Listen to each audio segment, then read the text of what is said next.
বন্ধুরা দেখো, রান্না করতে চলে আসলাম। কাতাল মাছগুলো ছোট ছোট করে কালকে বাজার থেকে কাতাল মাছ নিয়ে আসছিলাম।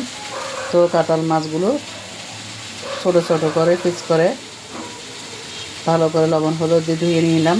নিয়ে সুন্দর করে ভাজি করে নিলাম। ভাজি করে নিয়ে মাছের ঝাল রান্না করবো। একদম ছোট ছোট করে পিস করে নিয়েছি। এরকম করে রান্না করলে ছেলে পছন্দ করে। ছেলে বলছে ছোট ছোট করে পিস করে মাছের ঝাল শুকনো করে রান্না করার জন্য। তো এখানে মাছগুলো ভাজি করে নিয়েছি। এদিকে মরিচ মশলা চুলার মাঝে দিয়ে কষিয়ে নিচ্ছি। সাথে থাকো, আমি দেখাচ্ছি।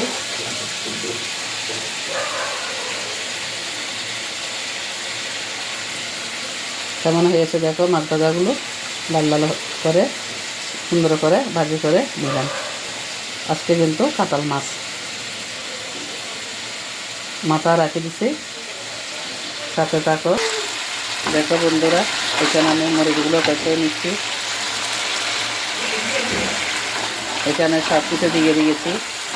আদা বাটা, পেঁয়াজ বাটা, রসুন বাটা, তারপরে মরিচের গুঁড়া, হলুদের গুঁড়া, লবণ সব কিছু দিয়ে ভালো করে কষিয়ে নিচ্ছি মশলাটা। যখন তেল ছেড়ে দিবে তখন মাছগুলো আস্তে আস্তে এখানে ছেড়ে দিয়ে মাছের জালটা রান্না করব। তো কেমন হচ্ছে সবাই কমেন্টে জানাবে। ভালো করে কষানো হয়ে গেলে মাছ দিয়ে দেব। দেখেছি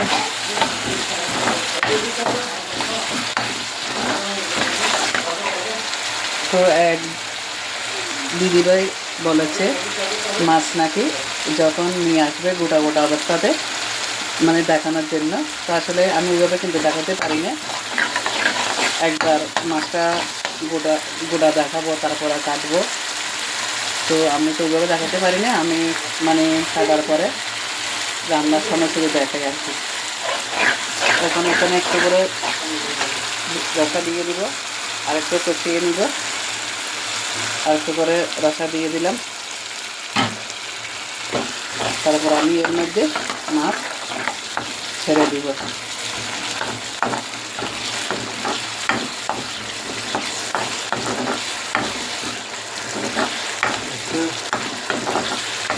সাথে থাকো।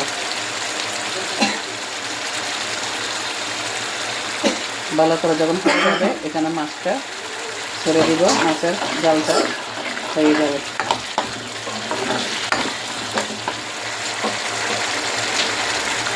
সাথে থাকো।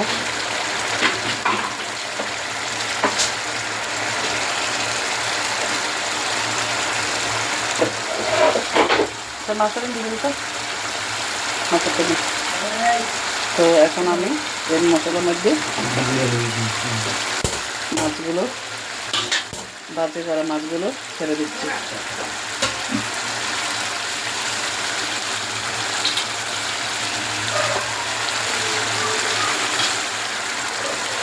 মাছগুলো ছেড়ে দিলাম।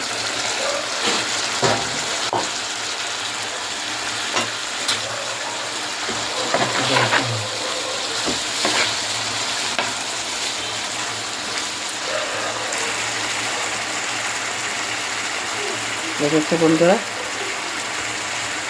তো রান্নাটা কেমন হচ্ছে সবাই একটু কমেন্টে জানাবে। নতুন নতুন রান্নার ভিডিও নিয়ে তোমাদের সাথে আমি যুক্ত হব। সবাই ভালো থাকো, সুস্থ থাকো। সবার জন্য অনেক অনেক শুভকামনা রেখে রান্নাটা এখানে শেষ করলাম।